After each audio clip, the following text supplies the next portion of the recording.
தமிழ்நாட்டில்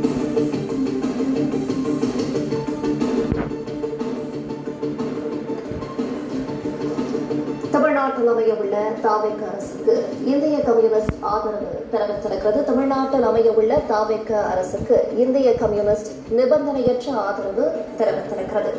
விவரங்களை இணைப்பில் காத்திருக்கும் செய்தியாளர் ராஜகுமரன் தொடர்ந்து வழங்கிட கேட்கலாம். ராஜகுமரன், இந்திய கம்யூனிஸ்ட் ஆதரவை தொடர்ந்து தாவேக ஆதரவு எம்எல்ஏக்களின் எண்ணிக்கை 114 உயர்ந்திருக்கிறது. மேலும் விவரங்கள். இந்த ஆரம்ப நிலைப்பாட்டை தொடர்ந்து விஜய் பெரும்பான்மைக்கு தேவையான, அதாவது அரசு பெரும்பான்மை என்று குறிப்பிடப்படக்கூடிய அப்சல்யூட் மெஜாரிட்டி இடங்களை நெருங்கி கொண்டிருக்கிறார் என்பதை பார்க்க முடிகிறது. இன்னும் மேற்கொண்டு ஒரு 4 உறுப்பினர்கள் மட்டும்தான் தேவைப்படுகிறார்கள். அந்த 4 உறுப்பினர்களுடைய ஆதரவை விஜய் எங்கிருந்து பெற வாய்ப்பு இருக்கின்றது என்றால் விடுதலை சிறுத்தைகள் கட்சியிடமிருந்து 2, அதே போன்று இந்திய கம்யூனிஸ்ட் கட்சியிடமிருந்து 2 என்ற அளவில் அந்த ஆதரவு பெறுவதற்கான வாய்ப்புகள் இருக்கின்றன. அதை நோக்கிதான் தற்போது தமிழக அரசியல் தளத்திலே தமிழக வெற்றி கழகம் பயணித்து வருகின்றது.